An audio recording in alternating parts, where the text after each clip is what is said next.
বিসমিল্লাহির রহমানির রহিম। আর্থ travel guide থেকে আমি মোহাম্মদ সোহাগ আপনাদের সবাইকে জানাচ্ছি অনেক অনেক শুভেচ্ছা এবং ভালোবাসা, সেই সাথে সালাম, আসসালামু আলাইকুম।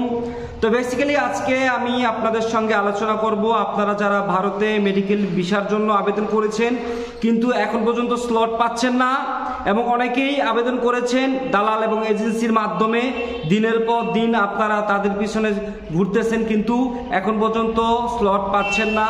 তো আমি আজকে টোটাল একটি গাইডলাইন দিব কিভাবে মাত্র 3 থেকে 7 দিনের ভিতরে দালাল এবং এজেন্সি ছাড়াই আপনারা ঘরে বসেই স্লট পাবেন।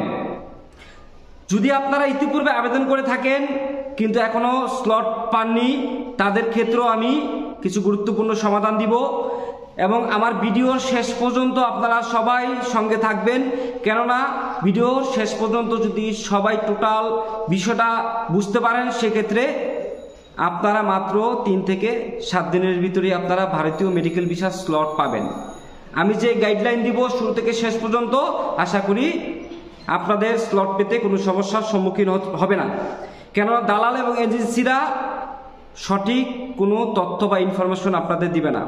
আর আমি ভাই দালাল বা এজেন্সিও না, আমি শুধুমাত্র আপনাদের ভ্রমণ এবং আপনাদের ভিসা পাওয়ার ক্ষেত্রে আপনাদেরকে সহায়তা করে থাকি।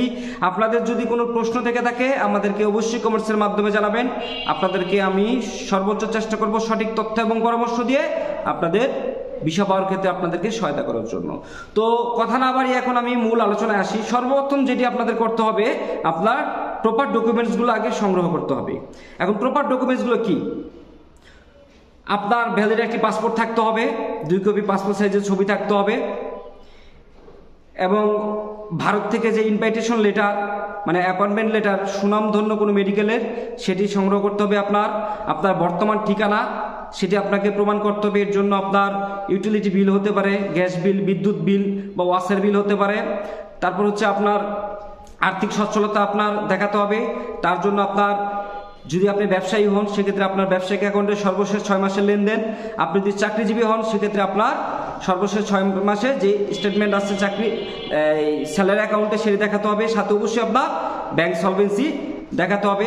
এবং আপনি যদি একজন ব্যবসায়ী হন, আপনার ট্রেড লাইসেন্স, এবং আপনি যদি চাকরিজীবী হন সেক্ষেত্রে আপনার এনওসি লাগবে, এবং আপনার জাতীয় পরিচয়পত্র লাগবে অবশ্যই। এবং আপনার যদি টিন সার্টিফিকেট থাকে সেটি ম্যান্ডেটরি না যে আপনার লাগবেই, কিন্তু দিলে ভালো হয়, সেক্ষেত্রে আপনার ভিসা প্রাপ্তির হার অনেকটাই বেড়ে যাবে। তো আপনার এই টোটাল ডকুমেন্টসগুলো আপনি সর্বপ্রথম সংগ্রহ করবেন। সংগ্রহ করার পর যেই ধাপ সেটি হচ্ছে ভারতীয় সুনামধন্য যে মেডিকেল থেকে আপনি অ্যাপয়েন্টমেন্ট লেটার নিয়েছেন সেই হসপিটালকে আপনার বলতে হবে, ভারতীয় যেই স্বাস্থ্য অধিদপ্তর আছে যেটিকে আমরা আয়ুষ বলি, সেখানে আপনার যে টোটাল যে ফাইলগুলো আছে, ডকুমেন্টসগুলো আছে, আপনার চিকিৎসার বিস্তারিত সকল কিছু যেন সেই ওয়েবসাইটে তারা আপলোড দিয়ে দেয়। কেননা যদি তারা আপলোড না দেয় আপনি আবেদন করার পরও কিন্তু ভাই আপনি স্লট পাবেন না। আমরা অনেকেই ভুল করি যে আমরা অ্যাপয়েন্টমেন্ট লেটার নেই হসপিটাল থেকে, কিন্তু আমরা তারা আদৌ আয়ুষে আপলোড করেছি কি করে নাই এই ধরনের এই ধরনের জিনিসগুলো আমরা আসলে ক্লিয়ার হই না, যার কারণে কিন্তু আমরা আবেদন করি কিন্তু আমরা স্লটও পাই না, ইভেন ভিসাও পাই না আমরা। তো তারা যখন কনফার্ম করবে যে হ্যাঁ সেটি আবেদন তারা আপলোড করে দিয়েছে, তারপর করণীয় কি? তারপর করণীয় হচ্ছে ভারতীয় যে ভিসা সেন্টার আছে, একটি ওয়েবসাইট আছে, আমার ডিসক্রিপশন বক্সে আমি অলরেডি দিয়ে দিয়েছি, আপনারা সেখান থেকে চাইলে আবেদন করতে পারেন। সেখানে গিয়ে আপনার একটি পোর্টাল আছে, পোর্টালে গিয়ে আপনারা একটি অ্যাকাউন্ট ওপেন করতে হবে। আপনার ইমেল এবং আপনার মোবাইল নাম্বার দিয়ে একটি পোর্টাল তৈরি করতে হবে, অ্যাকাউন্ট তৈরি করতে হবে। অ্যাকাউন্ট তৈরি করার পর আপনার সিলেক্ট করতে হবে যে আপনি মেডিকেল ভিসায় যেতে চাচ্ছেন। সো আপনি মেডিকেল ভিসা সিলেক্ট করবেন। সিলেক্ট করার পর আপনার টোটাল যেই ডকুমেন্টসগুলো আমি শুরুতে আলোচনা করেছি সেই সকল ডকুমেন্টসগুলো আপনি সেখানে সাবমিট করবেন। সাবমিট করার পর সেখানে একটি ডেট আসবে, মানে কত তারিখে আপনি ভিসা সেন্টারে সরাসরি যাবেন, মানে যেটাকে আমরা বাংলা ভাষা বলি স্লট। স্লট জিনিসটা যে কি আমরা ম্যাক্সিমাম মানুষই সেই জিনিসটা বুঝি না। দালালরা বলে স্লট স্লট স্লট, আমরা তাই ভাবি স্লট, কিন্তু আসলে স্লট জিনিসটা হচ্ছে কত তারিখে আপনি আপনার সশরীরে আপনি ভিসা সেন্টারে বা ভারতীয় হাইকমিশনে আপনি গিয়ে সরাসরি উপস্থিত হবেন আপনার সকল ডকুমেন্টসগুলো সশরীরে, সেটি হচ্ছে স্লট। তখন আপনার নির্দিষ্ট কিছু তারিখ আসবে এবং আপনি সেই কাঙ্ক্ষিত তারিখগুলো আপনি সিলেক্ট করবেন। অনেক ক্ষেত্রে কি হয় যে সেই তারিখগুলো আসে না, অনেক সময় অনেক সার্ভারের ডিস্টার্ব থাকতে পারে, অথবা অনেক সময় দেখা যাচ্ছে অনেক র্যাশ থাকতে পারে, অনেক চাপ থাকতে পারে মানুষজনের। সেক্ষেত্রে যদি আপনার তারিখ না আসে কোনো সমস্যা নেই, আপনার স্লটের কোনো প্রয়োজনই নেই। আপনার দেখতে হবে আপনি 7 দিন পর্যন্ত অপেক্ষা করবেন।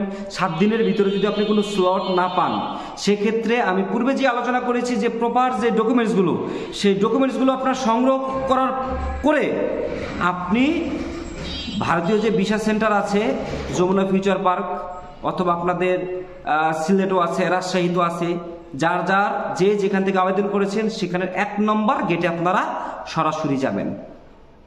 আপনার কোনো স্লট লাগবে না। আমার কথা যদি আপনার বিশ্বাস না হয়, আপনি ভারতীয় যে হাইকমিশনের যে ওয়েবসাইট আছে সেখানে গিয়ে আপনি যাচাই করতে পারেন যে আমি কথা সত্য বলেছি কিনা। আপনার স্লট লাগবে না, আপনি সশরীরে 1 নম্বর গেটে যাবেন। এখন 1 নম্বর গেটে গেলে কি হবে, অনেক সময় এখানে কিছু লোক থাকে এখানে হাইকমিশনের, তারা আপনাকে বিভিন্ন ভুলভাল বুঝাবে যে না এটা সম্ভব না, স্লট ছাড়া আপনি আবেদন করতে পারবেন না, সরাসরি এখানে আসতে পারবেন না, ফাইল জমা দিতে পারবেন না। তখন আপনার করণীয় কি, ওই যে আপনার ভারতীয় যে হাইকমিশনের ওয়েবসাইট আছে সেখানে যে দেওয়া আছে যে আপনি স্লট না পেলেও আপনি 1 নম্বর গেটে সশরীরে উপস্থিত হয়ে আপনার ফাইল জমা দিতে পারবেন এবং আপনি তাৎক্ষণিক পেমেন্টও করে দিতে পারবেন।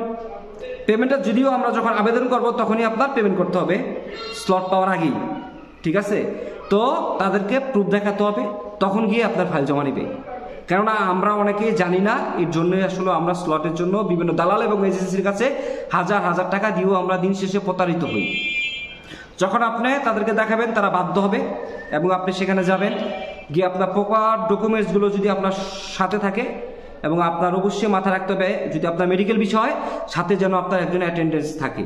কেননা অ্যাটেন্ডেন্স যদি না থাকে অনেক সময় আপনার প্রপার ডকুমেন্টস ঠিক থাকলেও তারা ভিসা দেয় না, এটি রিজেক্ট করে দেয় দিন শেষে।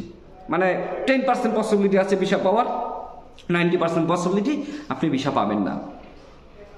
তো জমা দেওয়ার পর আশা করি আপনি ভিসা পেয়ে যাবেন। তো আজকে আমি চেষ্টা করেছি আপনাদেরকে কিছু সঠিক তথ্য এবং পরামর্শ দিয়ে আপনাদের ভ্রমণ এবং আপনাদের ভিসা পাওয়ার ক্ষেত্রে আপনাদের সহায়তা করার জন্য। যদি আপনাদের কারো কোনো প্রশ্ন থেকে থাকে সেক্ষেত্রে আমাদেরকে কমেন্টসের মাধ্যমে জানাতে পারেন, অথবা আমাদের ডিসক্রিপশন বক্সে আমাদের ফেসবুক পেজ আছে সেখানে গিয়ে মেসেজ করতে পারেন, অথবা হোয়াটসঅ্যাপ নাম্বারে মেসেজ করতে পারেন। আমরা আপনাদের চেষ্টা করব সঠিক তথ্য দিয়ে আপনাদের ভ্রমণকে সহায়তা করার জন্য। এবং আমি টোটাল আজকে যে গাইডলাইনটি দিয়েছি এটি আমি ডিসক্রিপশন বক্সে অলরেডি দিয়ে দিয়েছি, সেখান থেকে আপনারা দেখতে পারেন যে কোনো ওয়েবসাইট থেকে আপনারা কিভাবে আবেদন করবেন, সব কিছুই ডিটেলস দেওয়া আছে। সবাইকে আমার চ্যানেলের পাশে থাকার জন্য অনুরোধ করা হলো এবং সাবস্ক্রাইব করবেন অবশ্যই। সবাইকে অসংখ্য ধন্যবাদ জানাচ্ছি। আসসালামু আলাইকুম।